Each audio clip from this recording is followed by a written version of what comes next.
As a matter of fact there is a thing called dual intent, so there is no such condition कि आप दो application साथ में नहीं लगा सकते। And it's also a wise idea कि आपका स्पाउस जब एप्लीकेशन लगा रहा है तो there should be proof of funds either from your side या फिर आपके स्पाउस की साइड से।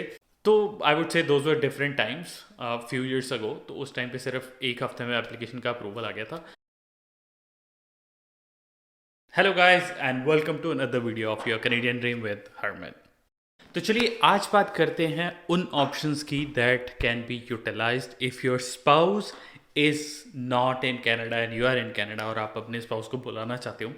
तो will talk about what options are there and हम हर एक ऑप्शन की बात करेंगे। अगर आप यहाँ पे स्टूडेंट हैं तो कैसे अपने स्पाउस को बुलाना है, आप वर्क परमिट पे हैं, आप कैनेडियन पीआर हैं या फिर आप सिटीजन हैं, तो कौन कौन सी ऑप्शंस आपके पास हैं और किस ऑप्शन में कितना टाइम लगता है ऑन एन एवरेज, और कौन सी ऑप्शन आपके लिए बेस्ट रहेगी।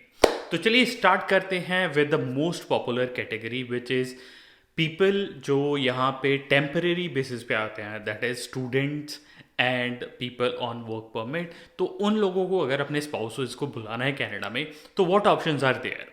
So the very first option is which is applicable to everybody who's in Canada और वो अपने स्पाउस को बुलाना चाहता है, that is inviting them on a visitor's visa। तो यार इसके लिए तो बहुत सारी कंडीशंस नहीं होती है या बहुत सारी रिस्ट्रिक्शंस नहीं होती है। अगर आप कनाडा में ऑलरेडी एज अ स्टूडेंट या फिर वर्क परमिट पे हैं या फिर आप अगर पीआर या सिटीज़न भी हैं, तो अगर आप अपने स्पाउस को बुलाना चाहते हैं और उनके पास कैनेडियन स्टेटस ऑलरेडी नहीं है किसी तरह का, तो you can apply for there visitors visa.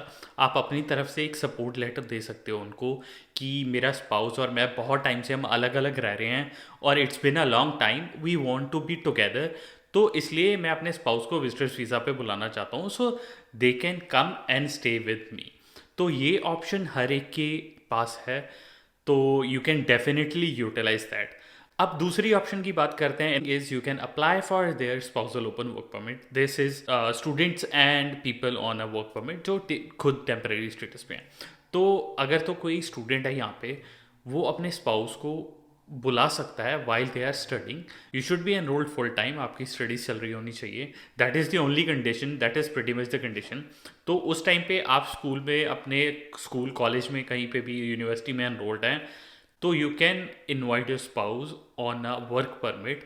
आपकी तरफ से सपोर्ट में सिर्फ आपके स्कूल के या कॉलेज के या यूनिवर्सिटी के डॉक्यूमेंट्स आएंगे जो कि ये एस्टेब्लिश करेंगे कि आप फुल टाइम स्टडी कर रहे हो, और साथ में जो भी आप सपोर्ट के लिए अगर लेटर लिखना चाहते हो कुछ, तो you can always include that in support of your spouses application. And now for those people जो ऑलरेडी स्टडी के फेज से निकल चुके हैं और खुद वर्क परमिट पे हैं, let's say you are on a work permit, तो आप अपने स्पाउस को बुलाना चाहते हो, तो for you the condition is कि आपको जो आपकी जॉब है that should be under a skill 0 A और B, जो पहले अब तक नॉक के नाम से जानी जाती थी, नॉक 0 A B। तो नॉक तो बहुत पॉपुलरली लोगों ने सुना होता है कि नॉक बी की जॉब चाहिए, नॉक बी की जॉब चाहिए। Under the new system skill 0 A B fall under tier system 0 1 2 3। तो उसमें आपकी जॉब होनी चाहिए स्किल टाइप 0 A और B ही होना चाहिए।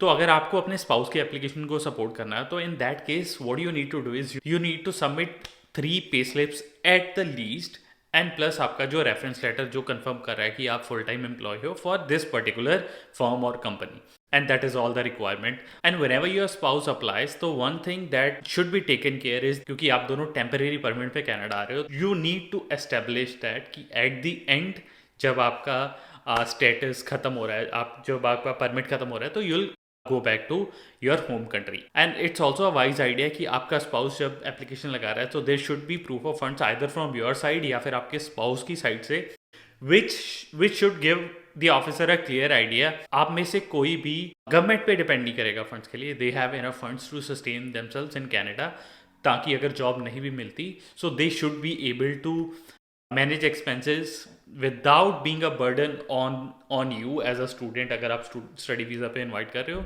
या फिर गवर्नमेंट, तो you need to make sure of that. तो अब हम बात करते हैं उन लोगों की जो यहाँ पे या तो पीआर हैं या फिर कैनेडियन सिटीजन्स हैं। You can always apply for a visitors visa for your spouse and invite them to Canada. और ऑप्शंस क्या हो सकती हैं, स्पाउसल स्पॉन्सरशिप, हम उसके बारे में थोड़ी सी बात करेंगे कि उसमें भी क्या क्या ऑप्शंस हो सकती हैं। So will talk about the sponsorship first. Sponsorship में भी दो क्लासेस होती हैं। एक क्लास होती है अगर आपका स्पाउस ऑलरेडी कनाडा में, तो इन कनाडा क्लास जो होती है उसमें क्या हो सकता है कि let's say you are a citizen और PR and you are marrying someone जो यहाँ पे विजिटर वीज़ा पे है, स्टडी पे है या फिर वर्क परमिट पे है। तो इन अ सिनेरियो उसमें क्या हो सकता है, अगर आप इन कनाडा एप्लीकेशन आपने अपने स्पाउस की स्पॉन्सरशिप की एप्लीकेशन डालनी है, तो उसके साथ साथ you can also file for their work permit while their application is being processed. तो जो टाइमलाइंस है स्पाउसल स्पॉन्सरशिप प्रोसेसिंग की, थैंकफुली रिसेंट जो रिजल्ट्स आ रहे हैं they are within 5 to 6 months, तो that is a very good news. But it is not always the case. कई सिचुएशंस ऐसी भी होती हैं किसी पर्टिकुलर केस में, अगर डॉक्यूमेंटेशन का या किसी बैकग्राउंड का कहीं पे इशू आ जाए तो it can take a longer time. तो हो सकता है आपके स्पाउस की एप्लीकेशन 6 महीने में प्रोसेस ना हो के 1 साल 1.5 साल में प्रोसेस हो। तो कोई सिचुएशंस ऐसी भी आ जाती है। तो इन दैट केस उनको जब तक पीआर नहीं मिली, तो what option they have, they can also apply for a work permit application. That is only अगर स्पाउस ऑलरेडी कैनेडा में है। तो उसमें ये हो सकता है कि once you get the eligibility check clear, आपको कंफर्मेशन आ गई है, उस टाइम पे you can apply for your spouse's work permit application. तो आपके स्पाउस को वर्क परमिट मिल जाएगा while their application is being process, so they can earn money and they can start working in Canada. And और साथ में बात करते हैं सेकेंड टाइप की, विच इज़ कि अगर आपका partner is not in Canada and they are living elsewhere, maybe India और सम अदर कंट्री, तो अगर आप वहाँ पे उनको स्पॉन्सर करना चाहते हो तो थिंग्स आर बिट डिफरेंट। एक तो अगर आप पीआर हैं तो you can not apply from outside Canada. अगर आपने अपने स्पाउस को बुलाना है यहाँ पे, तो you should be physically present in Canada. This is a condition for you. But at the same time अगर आप सिटीजन है तो there is no such condition.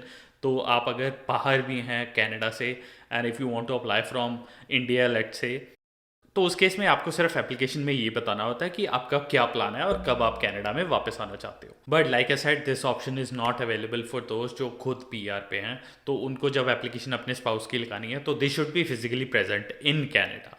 तो उस केस में क्या ऑप्शन है आपके पास? उस केस में you can apply for your spouse. आपकी जब एक बार अपने स्पाउस की एप्लीकेशन आपकी सबमिशन हो गई, once your eligibility is clear and application processing में चली गई हो, तो that is the best time जब आप अपनी तरफ से एक और ट्राई कर सकते हो कि अपने स्पाउस को आप इस टाइम पे उनकी विजिटर वीज़ा की एप्लीकेशन लगा के you can invite them to Canada. Meanwhile उनकी जो पीआर एप्लीकेशन है वो प्रोसेस होती रहेगी and then once your spouse is here, तो you can always keep extending their status as a visitor until obviously they get their own PR. And let me be very clear, ये दो application लगाने में कभी किसी तरह की restriction नहीं होती। As a matter of fact there is a thing called dual intent, so there is no such condition कि आप दो एप्लीकेशन साथ में नहीं लगा सकते। एंड अगर आपके स्पाउस की विजिटर वीज़ा एप्लीकेशन रिजेक्ट भी हो जाती है तो it does not affect their PR application. These are two separate application, इनका एक दूसरे के साथ कुछ लेना नहीं है। तो it's totally fine even if the application is rejected, it's worth applying, it's worth taking the chance, so you can invite and live with your spouse. And अब मैं ऑप्शन एक ऐसी की बात करना चाहता हूँ जो I feel is already there but many people do not consider it, which is express entry. तो वी ऑल नो कि एक्सप्रेस एंट्री का जो प्रोसेसिंग टाइम है that is much lesser than spousal sponsorship application. तो in a scenario जहाँ पे आपको लगता है कि यार मेरे स्पाउस की एप्लीकेशन है, it's gonna take longer, and you could be in a situation जहाँ पे आपकी अभी शादी नहीं हुई है and you are already planning कि मुझे अपने स्पाउस को अपने साथ लेके आना है and I am not very confident कि विजिटर वीज़ा की एप्लीकेशन क्लियर होगी कि नहीं होगी। तो उस केस में what you can do is once you figure out कि आपके वेडिंग प्लान्स कैसे हैं एंड आपके पास कितना टाइम है, you can start your application in a way कि आपकी जब शादी हो तो तब तक आपके स्पाउस की एप्लीकेशन है वो ऑलरेडी प्रोसेस हो रखी हो, वो ऑलरेडी अप्रूवल आ रखा हो। That is another option that you can utilize. Obviously अगर इस टाइप की एप्लीकेशन लगानी है तो इसके लिए जो प्लानिंग है वो पहले से चाहिए। एंड अगर आपकी शादी हो भी चुकी है तो इफ़ यू आर कंपेयरिंग कि कौन सी एप्लीकेशन कम टाइम लेगी, तो आई बिलीव कि उस सिचुएशन में इफ़ यू एवेल्युएट कि स्पाउसल स्पॉन्सरशिप ज़्यादा टाइम ले रही है and express entry is a better option, तो you can apply for that. And obviously जो एक्सप्रेस एंट्री की कंडीशंस है वो वैसे की वैसी ही रहेंगी। वो उसके लिए एलिजिबिलिटी क्राइटेरिया है which is not there in spousal sponsorship applications, but it is something that you can consider. And this example I am giving from my personal experience. तो मेरे खुद के केस में व्हेन आई गॉट एंगेज्ड, तो मेरी शादी और engagement में it was about 6 months gap. तो हम शुरू से बहुत क्लियर थे कि we do not want to stay in different countries and stay apart. तो we decided from the very start कि जैसे ही हमारी एंगेजमेंट हुई तो we decided to file for my spouse's express entry. She met the criteria very well, तो उसमें कोई दिक्कत नहीं आई हमें।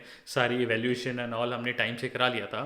Unfortunately उस टाइम पे भी express entry for some reason was taking longer। 6 महीने ऑलरेडी एप्लीकेशन को हो चुके थे, तो उस केस में we ended up filing for her visitors visa application। Obviously इसमें एक्सप्लेन करना पड़ा कि हमारा प्लान ये था कि हम साथ में आ जाएंगे, but it is taking longer. 6 महीने ऑलरेडी हो चुके हैं एंड IRCC की तरफ से कोई जवाब नहीं आया है। So I do not wish my spouse to wait there in India and I wish to invite her to Canada. तो I would say those were different times few years ago. तो उस टाइम पे सिर्फ एक हफ्ते में application का approval आ गया था। But the point I am sharing here is कि you should not be afraid. अगर आपको 2 एप्लीकेशन लगानी पड़ती हैं साथ में, एक परमानेंट और एक टेम्परेरी, तो यू कैन डू इट। बस आपको कुछ चीज़ें क्लियर करनी पड़ती हैं ऑफिसर को। यू नीड टू मेंशन कि अगर टाइम में स्टेटस चेंज नहीं होता है, पीआर अपने आपके स्पाउस की नहीं आती है, तो they will return back and wait for their PRs approval to come back to Canada. तो वो ऑप्शंस, वो चीज़ें आपको एक्सप्लेन ज़रूर करनी पड़ती हैं। But otherwise these are all the options that you can utilize, that you can use to invite your spouse to Canada, live with you temporarily or permanently, based on कि आपका क्या स्टेटस कनाडा में खुद का है। So I guess this is all the information I have to share about how to invite your spouse to Canada. तो I hope कि मैंने बहुत सारे आपकी क्वेश्चंस एंड क्वेरीज आंसर करी होंगी। But if you still have doubts तो do let me know in the comments and I try to respond to them. And उसके अलावा there is also an option if you want to book a consultation with me. अगर आपको in depth आपकी application के बारे में कुछ discuss करना है, आपके स्पाउस की एप्लीकेशन के बारे में कुछ डिस्कस करना है, तो you can always book a consultation with me and we can talk 1-on-1 and discuss in details कि आपके क्या क्या सिनेरियोज हैं, क्या क्या इश्यूज शायद आपको फेस करने पड़ सकते हैं या नहीं करने पड़ सकते हैं, या आपके क्या क्या वेज आउट हैं। तो आज के लिए गाइज इतना ही। मिलेंगे अगली वीडियो में बहुत ही जल्दी। तब तक के लिए take care and I will see you in the next video. Thank you.